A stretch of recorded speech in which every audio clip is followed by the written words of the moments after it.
इसलिए मुझे शर्म आती है कि मैं भी इसी देश का नागरिक हूँ।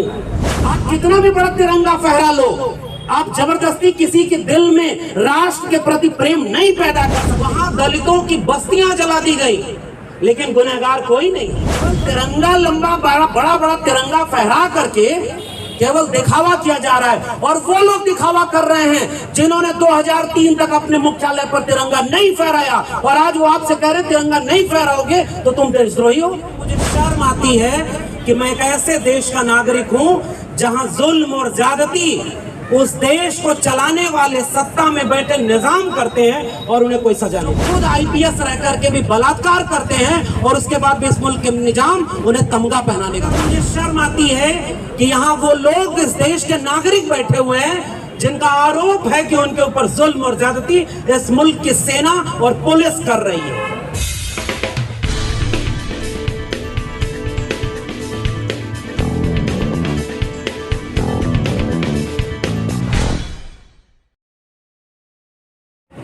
आज मैं अपनी बात एक कविता से शुरू कर रहा हूं। हमारे दोस्त है अनुज लुगुन, उसकी कविता एक है लालगढ़। ऐसा तो नहीं है साहब कोई ईंट फेंके और आप चुप रहे। ऐसा तो नहीं है साहब कोई ईंट फेंके और आप चुप रहें। ऐसा तो नहीं है साहब कोई आपके ज़मीर को चुनौती दे और आप कुछ न कहें। ऐसा तो नहीं है साहब कोई दखलंदाजी करे और आप उसकी आरती उतारें। ऐसा तो नहीं है साहब धुआं उठे और आग न रहे। ऐसा तो नहीं है ना साहब। कुछ तो है ज़रूर साहब, कुछ तो है ज़रूर साहब जो वातानुकूलित कमरे में रहते हुए आप महसूसते नहीं। कुछ तो है जरूर साहब जो रोबड़ा सोरेन पिछले कई सालों से नाम बदल कर फिरता है। कुछ तो है जरूर साहब जो आदिम जनों की आदिम वृत्ति को जगाता है। कुछ तो है जरूर साहब आप ही के गिरेबान में, आप ही के गिरेबान में, वरना कोई गढ़ यूं ही लाल नहीं होता। और आप हैं कि बड़ी बेशर्मी से कह देते हैं कि बदअमनी के जिम्मेवार रोबड़ा सोरेन को जिंदा या मुर्दा गिरफ्तार किया जाए। आज मुझे ये कविता किसी एक व्यक्ति के ऊपर लिखी जाने की बजाय देश के एक प्रतिष्ठित विश्वविद्यालय, केंद्रीय विश्वविद्यालय, देश की राजधानी के एक बड़े विश्वविद्यालय के परिसर में, ऐसे देश के एक भूगोल के उपेक्षित कर दिए गए हिस्से, वहां से चल करके जो लोग हमारे बीच में बैठे हैं, मैं एक ऐसे भारत की कल्पना करता और उस पर गर्व करता कि इन लोगों को भी ऐसे विश्वविद्यालयों में पढ़ने का मौका मिला होता, या उस बच्चे को पढ़ने का मौका मिला होता जो कनरम सुरेश है, जिसे आज यहाँ पर केवल यह पहचान बताने के लिए आना पड़ रहा है कि जिन्होंने मेरी उंगलियां काटी हैं वो गुनहगार नहीं है। और इस सभा में आकर के मुझे लगता है कि एक विश्वविद्यालय होने का मतलब सार्थक हो रहा है जब वहां ये सवाल उठाया जा रहा है कि ये देश किसका है, कौन है इसके नागरिक। और वो लोग यहां पर बैठे हुए हैं जो शायद एक झंडा, एक निशान, एक विचारधारा, एक रंग में पूरे भारत को रंगना चाहते हैं, उनके सामने चुनौती है। और वो आपसे एक सवाल पूछ रहे हैं कि ये भारत हमारा कितना है। मुझे भी गर्व होता है बतौर नागरिक कि आजादी के अमृत महोत्सव मनाए जाने के दौरान इस बात को अब सरकारें आपके सामने कह रही हैं कि आप गर्व करिए कि आप भारत के नागरिक हैं। आप गर्व से तिरंगा फहराइए। जी हाँ, मुझे गर्व होता है कि हम भारत के नागरिक हैं। इसके लिए किसी सरकार से न तो सर्टिफिकेट की जरूरत है और न किसी सरकार या पार्टी के नेताओं से उस दिशा निर्देश की जरूरत है कि मैं कैसे गर्व करूं। लेकिन इस सभा में, इस आम सभा में खड़े होकर मुझे ऐसा लगता है कि मुझे शर्म आती है कि मैं एक ऐसे देश का नागरिक हूं जहां जुल्म और ज्यादती उस देश को चलाने वाले सत्ता में बैठे निजाम करते हैं और उन्हें कोई सजा नहीं मिलती। मुझे शर्म है इस बात की कि एक राष्ट्र बनने की प्रक्रिया में आपके ऊपर जिम्मेदारी थी कि इस राष्ट्र में जो लोग जुल्म और ज्यादती कर रहे हैं उनसे रक्षा करने के लिए पुलिस और सेना होगी। मगर मुझे शर्म आती है कि यहां वो लोग इस देश के नागरिक बैठे हुए हैं जिनका आरोप है कि उनके ऊपर जुल्म और ज्यादती इस मुल्क की सेना और पुलिस कर रही है। मुझे शर्म आती है इस बात पर कि वो जो सब कुछ दिन के उजाले में होता है उसके बाद भी इस मुल्क के हुक्मरान छोड़िए, आंख पर पट्टी बांध करके एक प्रतीक है ना कि तराजू हाथ में है न्यायपालिका के, जो न्याय करेगी, उस न्याय की कुर्सी पर बैठे हुए लोगों को भी ये नहीं लगता कि ये जुल्म और ज्यादती किसके ऊपर हुई है और किसने किया है। फिर मुझे याद आता है कि ये कोई नया तो नहीं है। आजादी के अमृत महोत्सव मनाए जाने के 75 वर्षों के बीच भी ऐसे मुल्क में लक्ष्मणपुर बाखेबे हुआ जिसके सारे आरोपियों को बरी कर दिया गया। वहां दलितों की बस्तियां जला दी गई लेकिन गुनहगार कोई नहीं है।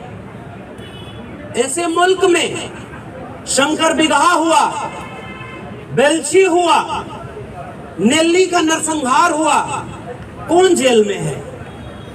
वैसे ही बस्तर हो रहा है, वैसे ही गोमपाड़ के लोग आए हुए हैं और वे भी वही सवाल पूछ रहे हैं कि वो जो 17 लोग मारे गए वो किसकी गोलियों से मारे गए, किसने उन्हें मारा है।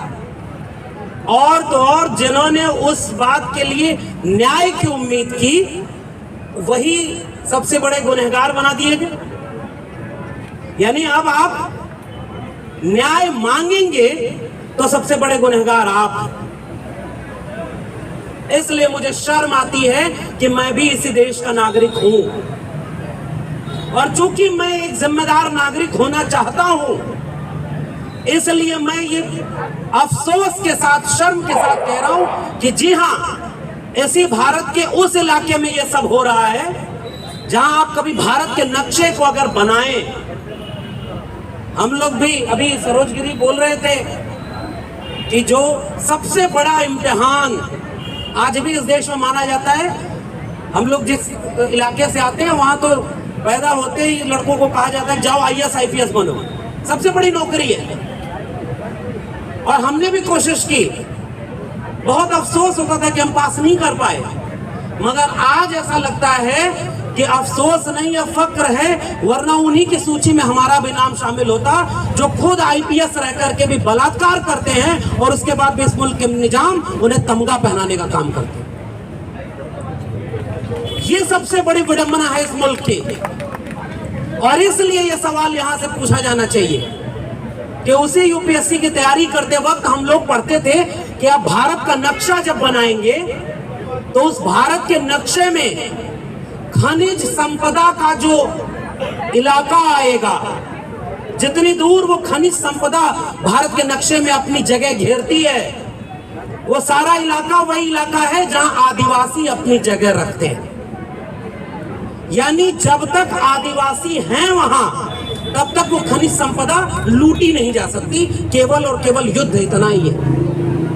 ये युद्ध एक ऐसे आजाद भारत में उन सभी नागरिकों को उनका हक दिलाने का नहीं है कि हम विकास करने के लिए आपके इलाके में सड़क बनाएंगे और आपका हम विकास करना चाहते हैं। ये कैसा विकास है साहब? आप जिसका विकास करना चाहते हैं वही लोग कहते हैं कि ये हमारा विनाश है। आप किसानों का विकास करना चाह रहे थे, किसान सड़क पर बैठ गए, 713 से ज्यादा किसानों की शहादत होनी पड़ी। उन्होंने कहा जो विकास आप हमारा करना चाहते हैं वो विकास नहीं चाहिए। किसानों को चाहिए ही नहीं, आप उनका जबरदस्ती विकास कर रहे हैं। जैसे हम इसी विश्वविद्यालय परिसर में हैं और यहाँ एक नई शिक्षा नीति लागू कर दी गई है कि आजादी का अमृत महोत्सव मनाने के दरमियान अब एक नई शिक्षा नीति लागू होगी जो छात्रों, शोधार्थियों और शिक्षकों के जीवन में क्रांतिकारी बदलाव लाएगी। और छात्र, शिक्षक जागरूक, वो कह रहे हैं कि भाई ये हमें नई शिक्षा नीति नहीं चाहिए, ये हमारा विकास नहीं, विनाश करने वाली शिक्षा नीति है। कैसा विकास आप करते हैं? और वैसा ही विकास आप कर रहे हैं आदिवासियों के ऊपर कि हम तो सड़क बनाना चाहते हैं। साहब एक बार पूछो तो सही कि आदिवासी मांग क्या रहे हैं। और ये देखिए, जैसे शिक्षकों में भी बहुत सारे शिक्षक, प्रोफेसर यहाँ ऐसे हैं ना जो यहाँ अखंड भारत कैसे बनाया जाए इसका सेमिनार करेंगे, उसके लिए विश्वविद्यालय परिसर में छूट है। और इसी जगह पर अगर इस तरह का कार्यक्रम किया जाएगा तो पुलिस प्रशासन, विश्वविद्यालय वो आपसे कहेगा कि ये विश्वविद्यालय में नहीं हो सकता। अभी उस दिन का इंतजार करिए कि कुछ दिन बाद इसे विश्वविद्यालय में अगली धर्म संसद लगाई जाएगी और कहा जाएगा कि 2025 में कैसे इसे अखंड भारत और हिंदू राष्ट्र बनाना है और इस विश्वविद्यालय में उसका भी स्वागत किया जाएगा। इसलिए यहाँ पर खड़े होकर के मैं ये सवाल पूछता हूँ कि जो खनिज संपदा जितनी जगह उस भारत के नक्शे में घेरती है उतनी जगह तो आदिवासी भी घेरते हैं। और आपका विकास केवल इतना है कि उस जल जंगल जमीन को उनसे छीन लो, उसके लिए भले आदिवासियों को गोली मारनी पड़े, बलात्कार करना पड़े, उनकी बस्तियों को जला देना पड़े, वो सब जायज है। कैसे इस बात पर गर्व कर ले कोई भारत का नागरिक? केवल तिरंगा लंबा बड़ा बड़ा तिरंगा फहरा करके केवल दिखावा किया जा रहा है। और वो लोग दिखावा कर रहे हैं जिन्होंने 2003 तक अपने मुख्यालय पर तिरंगा नहीं फहराया, और आज वो आपसे कह रहे तिरंगा नहीं फहराओगे तो तुम देशद्रोही हो। उस संगठन का प्रमुख आज भी प्रधानमंत्री की बात नहीं मानता है, वो अपनी डीपी नहीं चेंज कर रहा है। अरे हम तो कह रहे हैं अगर डीपी चेंज करनी है तो लगाओ सोनी सूरी का डीपी और कहो कि भारत माता इस देश की अगर कोई है तो वो महिला है। और इसलिए सोनी सूरी की उस बात से मैं अपनी बात जोड़ता हूं, जो किस्सा उन्होंने उस आदिवासी महिला का सुनाया। आप इस बात पर चिंतित नहीं होंगे तो फिर किस बात के आप भारत के नागरिक हैं? वो सवाल पूछिए कि उसने माओवादी एक तरफ, पुलिस प्रशासन एक तरफ, और उनके बीच में वो तिरंगा लहरा रही थी कि हम काला झंडा नहीं फहराएंगे, तिरंगा फहराएंगे। वो एक भरोसे का नाम था ना, वो तिरंगे के प्रति भरोसा था, वो भारत के संविधान पर भरोसा था। मुझे अफसोस है उसी महिला ने, जब सोनी सूरी ने ये बात बताई कि कुछ दिनों बाद उन्होंने वो तिरंगा उसे लौटाते हुए कहा कि ये तिरंगा तुम रख लो, ये तिरंगा हमारी लाज की रक्षा, हमारे हक हुकूक से हमारी सुरक्षा नहीं कर सकता, फिर ये तिरंगा हमारे किस काम का? मैं आखिरी बात कहता हूं, हम सब एक पहचान लेकर पैदा हुए हैं। जैसे मेरी पहचान एक पुरुष होना है, मेरी पहचान एक ओबीसी समाज से आने वाले का है, मेरी पहचान गांव में रहने वाले एक ऐसे लड़के की है कि जो गाय भैंस चराता था लेकिन उसको इतना मौका मिल गया कि वो 2-3 विश्वविद्यालयों में पढ़ने के बाद एक विश्वविद्यालय में भले ही ठेके पर सही लेकिन प्रोफेसर तो बन गया। ये मेरी पहचान है। मगर जब मैं अपनी पहचान बदल कर सोचना चाहता हूं और मैं ये सवाल पूछता हूं कि अगर मैं आदिवासी इलाके से होता, या मेरी माँ के साथ, मेरी बहन के साथ, मेरे भाई के साथ, ये जो के सुरेश ये लड़का बैठा है, कभी मनोविज्ञान पढ़िएगा साहब। उस बच्चे को केवल आज ये घूम घूम कर दिल्ली में हिमांशु कुमार जी पोस्ट लिखते हुए अफसोस कर रहे थे, और आज भी यहाँ बोलते हुए सोनी सूरी भी अफसोस कर रही थी।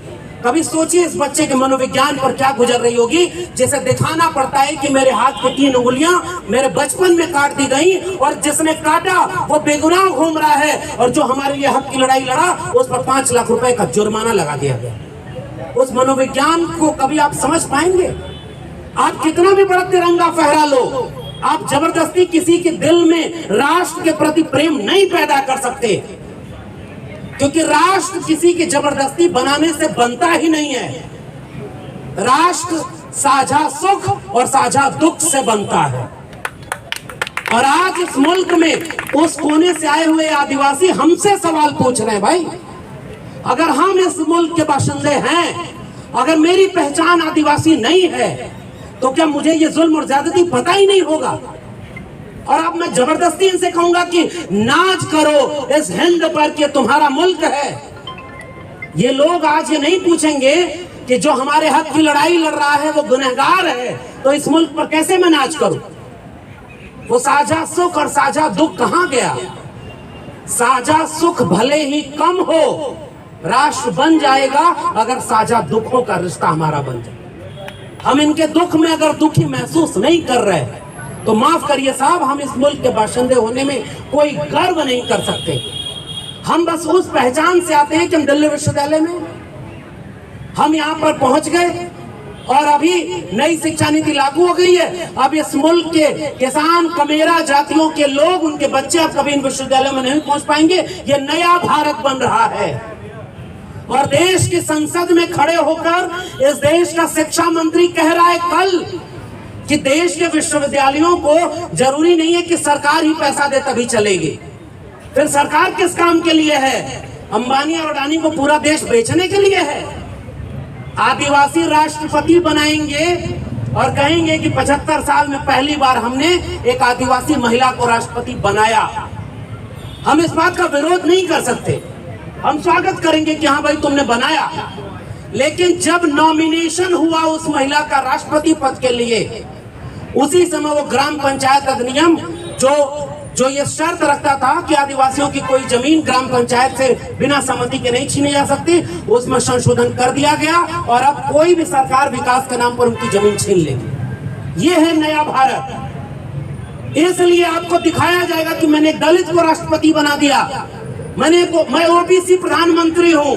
ऐसा ओबीसी प्रधानमंत्री है जो आज तक कभी मंडल कमीशन के नाम ही नहीं लेता है, जाति जनगणना होनी चाहिए इसका नाम ही नहीं लेता है। वो केवल चुनाव में याद करता है कि मैं ओबीसी हूँ, बाकी समय वो कहता है गर्व से कहूं मैं हिंदू हूँ और मुझे 2025 तक इसे हिंदू राष्ट्र बना देना है। ये कौन सा मुल्क है भाई? मेरा सवाल इस मुल्क के आजादी के 75 वर्ष मनाए जाने के दौरान है और ये सवाल पूछना कोई भी गुनाह नहीं है, क्योंकि ये हक हमें इस देश का संविधान देता है, जितना बचाए उतना ही। इसलिए मैं केवल ये सवाल पूछ करके वह सवाल करते हुए कि मुझे नहीं पता ये चंद लोग जो यहाँ पर खड़े हैं उनके बीच से सोनी सूरी या सुरेश या हिमांशु कुमार जो लड़ाई लड़ रहे हैं या जो ये लोग यहाँ आए हुए हैं, कभी सोच कर देखिएगा जो बस्तर में हो रहा है क्या वो कश्मीर में नहीं हो रहा है? कौन सा मुल्क है फिर ये? कश्मीर का भारत कौन सा भारत है? नॉर्थ ईस्ट का भारत कौन सा भारत है? वहां पर इरोम शर्मिला जिसने आप सफा के खिलाफ इतनी लड़ाई लड़ी, क्या मिला अंत में उन्हें इस मुल्क में? केवल सेना, मिलिट्री, पुलिस। और पुलिस केवल इसलिए कि आप लोकतांत्रिक मूल्यों की आवाजों को केवल दबाएंगे। माफ करिए साहब, हम एक विश्वविद्यालय के छात्र हो सकते हैं, प्रोफेसर हो सकते हैं, हमारा पेट भरा हुआ है तो हम यहाँ खड़े हैं। जो रिक्शा चला रहा है, जो ठेला चला रहा है, जो खेती किसानी मजदूरी कर रहा है, उसे तो कई बार पता ही नहीं चल रहा होगा कि इस मुल्क को कैसे बर्बाद किया जा रहा है। इसलिए ये जिम्मेदारी हमारी है, क्योंकि हम ये जानते हैं कि हमारे सामने कैसे संविधान तहस नहस किया जा रहा है। आप भगवा रंग का संविधान बना के लहराओ, आप किसी मुल्क के मंदिर मस्जिद के नाम पर देश की जनता को लड़ाओ, शिक्षा रोजगार पर कोई बात नहीं करो, आपको कोई सरकार प्रशासन नहीं छेड़ेगी, आप पे ऊपर कोई मुकदमा नहीं होगा। और आप अपने हक की बात करो, आपके ऊपर मुकदमे लगाएंगे और आपको जेल में डालेंगे। तो जेल तो हमारे लिए कहा जाता है ना कि दूसरा घर है। और मैं तो हिमांशु कुमार को सैल्यूट करता हूँ जिन्होंने ये वादा किया कि मैं 5 लाख रुपए नहीं भरूंगा, तो मैं जेल में ले जाना तो जेल में ले जाऊं। हक की लड़ाई में अगर ऐसे ही जेल जाना होता, जेल से डर लगती। अरे जेल से तो वो डरे जिनके पुरखे माफी मांगा करते थे कि जेल से निकाल दो, हमको पेंशन दे दो और हम जीवन भर तुम्हारी दलाली करेंगे।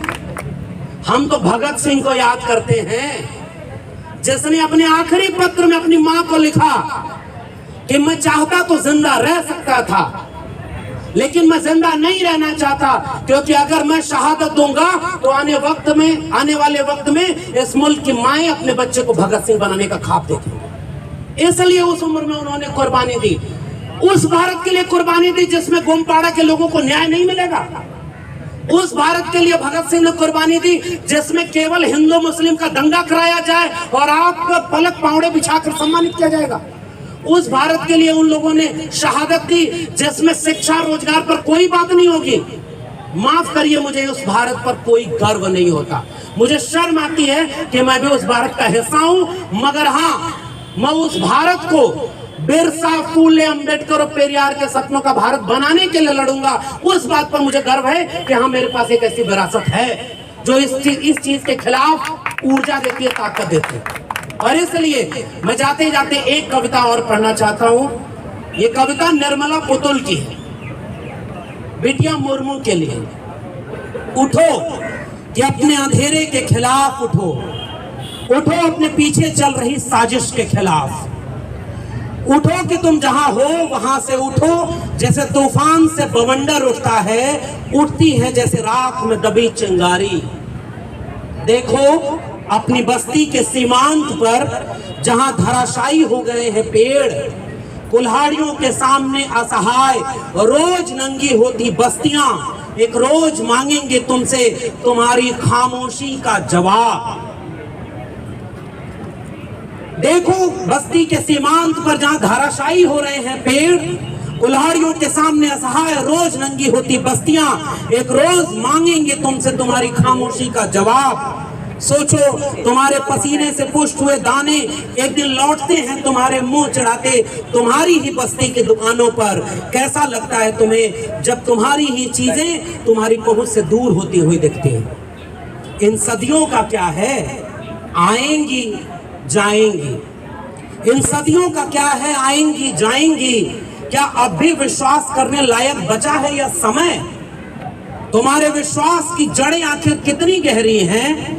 समय के द्वारा लगातार कुतरे जाने के बावजूद क्या वे पाताल में गई हैं? जबकि तुम्हारे हिस्से में भूख और थकान के सिवा एक बेहतर जिंदगी की उम्मीद के शायद कुछ भी नहीं है। विडंबना ही है कि ईश्वर पर सबसे ज्यादा कैसे करती हो विश्वास। उठो बेटिया मुर्मू, तुम्हारे लिए जय भीम, जय मंडल, संविधान जिंदाबाद, उल गुलाम जिंदाबाद, इनकलाब जिंदाबाद।